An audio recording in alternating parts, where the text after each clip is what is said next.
शर्मिला कोंडल, हिमाचल प्रदेश। शर्मिला जी के घर के सभी सदस्य संत रामपाल जी महाराज जी से नाम उपदेश ले चुके थे, लेकिन शर्मिला जी ने नाम नहीं लिया था। जब भी शर्मिला जी के पति आश्रम आने के लिए कहते तो शर्मिला दासी संत रामपाल जी महाराज जी का विरोध करती और ये कहती ये भगवान नहीं है।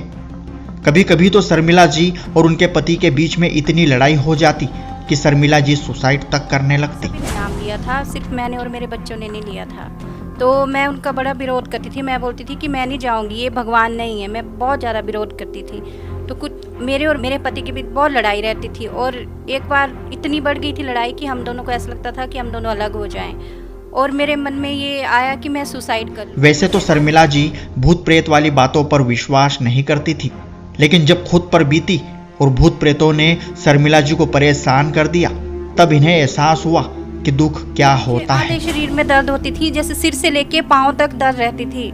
मैंने बहुत सारे डॉक्टरों को दिखाया पर कहीं भी आराम नहीं मिला। सब बोलते थे कि ये वीकनेस है और मेरी बीमारी को कोई भी पकड़ नहीं पा रहा था। इतनी तकलीफ थी मुझे कि ऐसा सोचती थी कि मैं जी क्यों रही हूँ और मैं ये सोचती थी कि भगवान है ही नहीं इस दुनिया में। मैं बिल्कुल विश्वास उठ गया था हर एक चीज़ से मेरा। मुझे एक तो प्रेत बाधा थी। जैसे हमारे यहाँ कोई विश्वास करता है इस बात पे, कोई भी विश्वास जिसके ऊपर बीतती है उसे पता चलता है। मुझे ऐसे रात को कोई साया दिखाई देता था और जैसे वो मुझे दबा देता था और कई बार ऐसा लगता था कि जैसे बिस्तर से बाहर खींच रहा है और मैं बहुत परेशान थी और मेरे दिमाग में भी उस बोझ रहता था उस चीज़ का। मैं किसी को बता नहीं पाती थी, हालांकि मैं खुद पढ़ी लिखी हूँ, पर मैं इन बातों पे मैं भी विश्वास नहीं करती थी। लेकिन जब मेरे साथ हुआ तो मुझे पता चला। मैं सोचती थी कि कौन मुझे इससे छुड़ाएगा। फिर एक दिन कुछ भक्तों ने शर्मिला जी को संत रामपाल जी महाराज जी का ज्ञान समझाया और जब ये ज्ञान चर्चा चल ही रही थी तभी अचानक शर्मिला जी को संत रामपाल जी महाराज जी ने चमत्कार के रूप में क्या कहा, आइए जानते हैं। जब वो समझा रहे थे तो उनके पीछे गुरुजी की एक तस्वीर लगी थी और गुरुजी वो बोल रहे थे और थोड़ी देर में ऐसा लगा कि जैसे गुरुजी बोलने लग गए और मोटी आवाज में आ गए और गुरुजी बोलने लगे और बोले कि बेटी तुम आ जाओ, मेरे पास आ जाओ। तुमने मुझे पुकारा ही नहीं, तुमने मुझे याद ही नहीं किया। तुम्हारे सारे दुख दूर हो जाएंगे और तुम मरने के बारे में मत सोचो।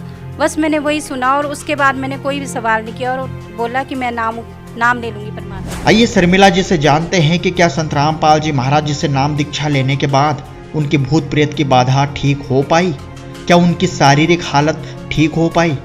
शर्मिला दासी से जानते हैं पूरी आप बीती खुद उन्हीं की जुबानी। नमस्कार जी। क्या नाम है जी आपका? मेरा नाम शर्मिला कोंडल है जी। शर्मिला जी आप कहाँ से आई हो? मैं मंडी हिमाचल प्रदेश से हूँ जी। क्या करते हैं आप? मैंने MA सोशियोलॉजी किया हुआ है। मैं पहले टीचर थी, अब घर पर ही हूँ जी। बहन जी संत रामपाल जी महाराज की शरण में कैसे आए आप?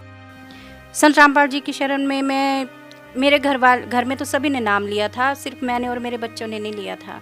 तो मैं उनका बड़ा विरोध करती थी। मैं बोलती थी कि मैं नहीं जाऊंगी, ये भगवान नहीं है। मैं बहुत ज़्यादा विरोध करती थी।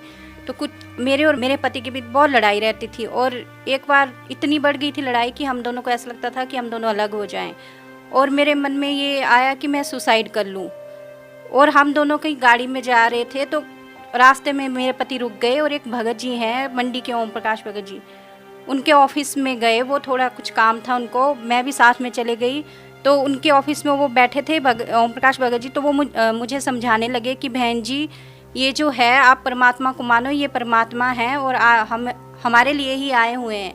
जब वो समझा रहे थे तो उनके पीछे गुरुजी की एक तस्वीर लगी थी और गुरुजी वो बोल रहे थे और थोड़ी देर में ऐसा लगा कि जैसे गुरुजी बोलने लग गए और मोटी आवाज़ में आ गए और गुरुजी बोलने लगे और बोले कि बेटी तुम आ जाओ, मेरे पास आ जाओ। तुमने मुझे पुकारा ही नहीं, तुमने मुझे याद ही नहीं किया।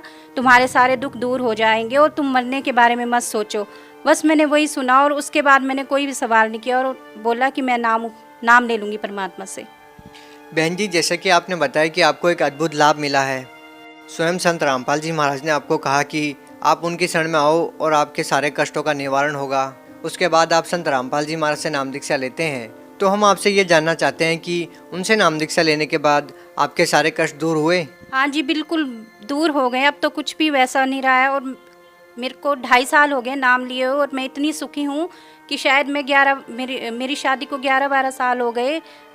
11-12 साल में दुखी रही, अपने आप से दुखी रही। सबसे ज़्यादा तो मैं अपने शरीर से दुखी थी, लेकिन अब मैं परमात्मा की दया से बिल्कुल सुखी हूँ। क्या क्या कष्ट थे आपको? मुझे आधे शरीर में दर्द होती थी, जैसे सिर से लेके पाँव तक दर्द रहती थी। मैंने बहुत सारे डॉक्टरों को दिखाया पर कहीं भी आराम नहीं मिला। सब बोलते थे कि ये वीकनेस है और मेरी बीमारी को कोई भी पकड़ नहीं पा रहा था। इतनी तकलीफ़ थी मुझे कि ऐसा सोचती थी कि मैं जी क्यों रही हूँ, और मैं ये सोचती थी कि भगवान है ही नहीं इस दुनिया में। मैं बिल्कुल विश्वास उठ गया था हर एक चीज़ से मेरा। कितने साल से ये परेशानी थी आपको? ये 8-9 साल से मुझे तकलीफ़ थी। इस वजह से मेरे घर वाले भी मुझसे भी दुखी थे और मैं भी दुखी थी। और परमात्मा ने ऐसी दया की, जब मैंने नाम उपदेश लिया तो उसके बाद वो दर्द खुद ही गायब हो गए, अपने आप ठीक हो गए। बहन जी, संत रामपाल जी महाराज से नाम दीक्षा लेने के बाद आपको जो 10-12 साल से तकलीफ थी वो आपकी दूर हो गई, और क्या क्या लाभ मिले आपको? मुझे एक तो प्रेत बाधा थी। जैसे हमारे यहाँ कोई विश्वास करता है इस बात पे, कोई भी विश्वास जिसके ऊपर बीतती है उसे पता चलता है। मुझे ऐसे रात को कोई साया दिखाई देता था और जैसे वो मुझे दबा देता था, और कई बार ऐसा लगता था कि जैसे बिस्तर से बाहर खींच रहा है, और मैं बहुत परेशान थी और मेरे दिमाग में भी उस बोझ रहता था उस चीज़ का। मैं किसी को बता नहीं पाती थी, हालांकि मैं खुद पढ़ी लिखी हूँ, पर मैं इन बातों पे मैं भी विश्वास नहीं करती थी। लेकिन जब मेरे साथ हुआ तो मुझे पता चला। मैं सोचती थी कि कौन मुझे इससे छुड़ाएगा, लेकिन जिस दिन जैसे ही मैंने नाम लिया, हमें सीडी में गुरुजी का नाम मिला है, वहाँ पे मैंने प्रणाम किया, और प्रणाम करने के बाद ही एकदम से वो मेरे सिर से वो बोझ उतर गया। उसके बाद मैं जब घर आई तो घर में आने के बाद रात को मैंने परमात्मा ने जो सुमरन दिया है वो नाम सुमरन किया। सुमरन करते ही ऐसा लगा कि जैसे कोई चीज़ मुझसे छूट के भाग गई। उसके बाद आज तक मुझे वो परेशानी नहीं हुई। बहन जी, जैसे कि यहाँ पर दो बातें सामने आती है। समाज में एक ऐसा वर्ग है जो इन भूत प्रेतों पर बिल्कुल भी विश्वास नहीं करता, और एक वो वर्ग है जो भूत प्रेत की बाधाओं से परेशान है। जैसा कि हम देखते हैं कि लोग मेहंदीपुर बालाजी जाते हैं, रामदेवरा जाते हैं अपने भूत प्रेत की बाधा का इलाज करवाने के लिए, और बहुत सी जगह जाते हैं। तो हम आपसे ये पूछना चाहते हैं कि वहाँ पर लाखों रुपए खर्च करने के बाद, जगह जगह दिखाने के बाद, उनकी जो भूत प्रेत की बाधा है वो दूर नहीं होती, और आप बता रहे हैं कि संत रामपाल जी महाराज से नाम दीक्षा लेते ही आपकी ये समस्या दूर हो गई। कैसे दूर हो गई? क्या संत रामपाल जी महाराज ने आपको कोई क्रियाक्रम करने को कहा या कोई दवाई दी? जी नहीं, मुझे कोई दवाई नहीं दी। बस ये पूर्ण परमात्मा ही है, वही कर सकते हैं ये, क्योंकि जो परमात्मा एक मरे हुए इंसान को जिंदा कर सकते हैं, और मुझ जैसे जिसको कितने सालों से तकलीफ थी, और जो मैं तो शायद मर ही जाती अगर परमात्मा से नाम उपदेश नहीं लेती, क्योंकि मैं इतने सालों से परेशान थी। लेकिन जैसे ही संत रामपाल जी महाराज से नाम उपदेश लिया, उसके बाद एकदम से ठीक हो गई। ये तो परमात्मा ही कर सकते हैं जो संत रामपाल जी महाराज के रूप में आए हुए हैं। बहन जी, संत रामपाल जी महाराज पर लगातार आरोप लगते आ रहे हैं, आज भी वो जेल में हैं, तो आप क्या कहना चाहेंगे? आपने संत रामपाल जी महाराज के जेल में जाने के बाद नाम दीक्षा ली है, क्या कहना चाहेंगे? वो सब झूठे आरोप हैं, क्योंकि वो जो उन पे आरोप लगे हैं, उस आश्रम में मेरे सास ससुर जाते थे, मेरे छोटे छोटे बच्चे भी उस आश्रम में जाते थे। उन्होंने सब कुछ देखा है अपनी आंखों से कि वहाँ क्या होता है और क्या नहीं होता है। वो पूरी तरह निर्दोष है, ये झूठे आरोप लगे हुए हैं उन पे। बहन जी, आप भक्त समाज को क्या संदेश देना चाहते हैं? मैं तो प्रार्थना कर सकती हूँ, और मैं यही प्रार्थना करूँगी कि जो भी, खासकर जो बहनें हैं मेरी तरह, लगभग आज 90% महिलाओं के साथ ऐसा होता है, वो दुखी होती है, किसी न किसी वजह से दुखी होती है।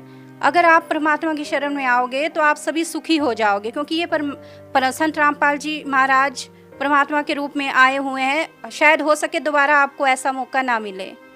जी बहुत बहुत धन्यवाद साहिब जी। सत्य घटना, सत्य की तह तक।